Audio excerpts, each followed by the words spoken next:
Welcome to Share Talk, the only podcast where investors come first. Hello and welcome. Today I'm joined by Kunwar Shailubhai, who is CEO at Tiziana Life Sciences. How are you today, Kunwar? I'm good. Thank you, Jack. Right. Warren Buffett has said that one shouldn't invest in what one doesn't understand. How much rocket science or biological science is behind Tiziana, and how much has that been a barrier, you think, to investments and to its perception in the stock market?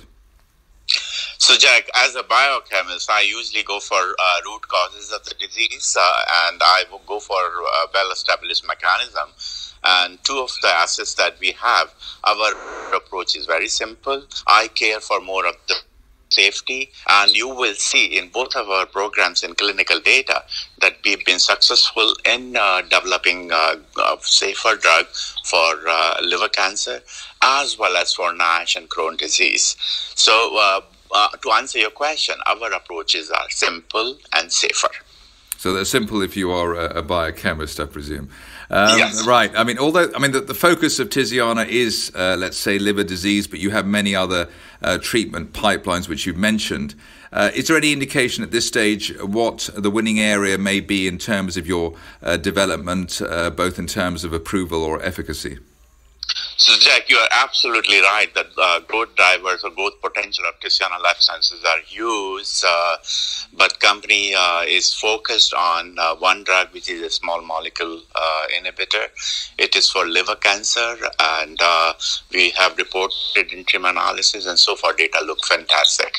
My other approach is fully human anti-CD3 antibody, and our approach is differentiated, quite validated, that we are using a fully human antibody for oral administration, which is first of a kind. Our proprietary technology is applicable not only to my antibody, but all of the monoclonal antibodies. I think that is where the growth market is. Now, think about it this way, that so far, everybody using antibody for injectable. So IV administration is not convenient, compliance is poor, and it has a lot of side effects. As opposed to if we give oral administration, the administration is simpler, more convenient, and toxicities are expected to be low.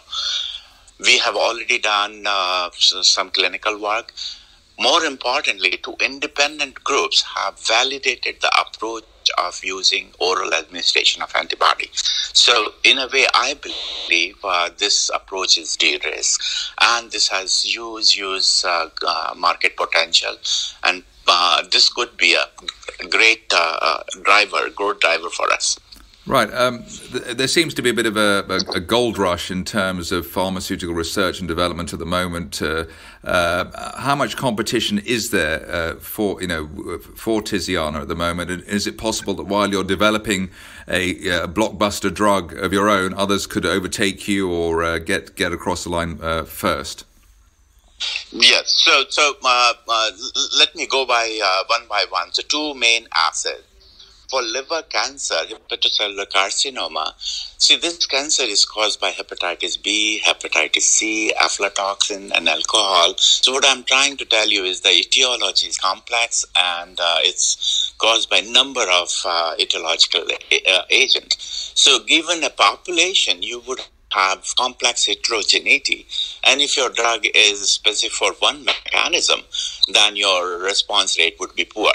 That's exactly what is happening. Sorafenib is the standard of care, but response rate is around 15-16%, and overall survival is also 10.8 months or so. I believe, I began asking question, what happens to 85% of the patients who do not respond to sorafenib? And I think that is where the use market is. We reported interim analysis of our ongoing phase 2 data with Milciclib.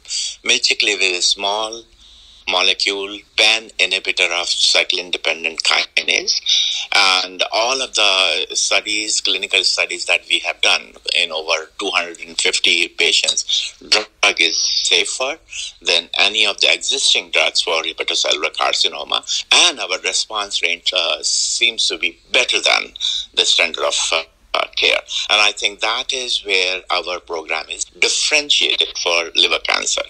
My second program, as I've said before, it is fully human anti-CD3 antibody. We are the only one to have it. And our approach is oral administration, which nobody has used before. The right. oral administration... Pardon? Yes, go ahead. The oral administration is a totally new approach. We believe it would be convenient for patient, compliance would be higher and less toxic. As far as efficacy is concerned, two independent top researchers in the world have already done some clinical studies to validate our approach. These were independent studies. Tiziana did not sponsor those. So that gives me a lot of confidence that this one-of-a-kind, unique approach would have huge potential in the future. I must also tell you that we are the first one in the world to be able to be successful in developing a proprietary oral technology which is applicable for all monoclonal antibodies. So think about it this way: tomorrow, some of the blockbuster antibody drugs like Humira or Remicade, if they want to go for oral administration, which I think would be more convenient for patients, then they would have to come to us. Okay, you're currently a $100 million market cap company, but you've got the remit and, let's say, the potential portfolio of a multinational pharma company. Do you actually have the resources to develop treatments in the way that you wish? No, you're absolutely right. We don't. But our goal is to develop the technology and keep open-minded to go for any business development deal with big pharma. And I must tell you that we already been approached by a few big pharma, and we have CDA with them. Right now, our objective is to solidify our technology, which, as I've said before, has huge potential. So down the road, once we start reporting the clinical data, I believe that there would be opportunities for Tiziana Life Sciences to do business development deal or a joint development, and that would be needed for resourcing all of our programs. Right. Finally, Tiziana is addressing some of the worst diseases known to man, such as MS and, of course, cancer. We've been promised cures in this area for decades, probably since you or I were both young people. Most of the claims have been, too good to be true. What in your view has been the trigger for the apparent breakthrough that we're making now?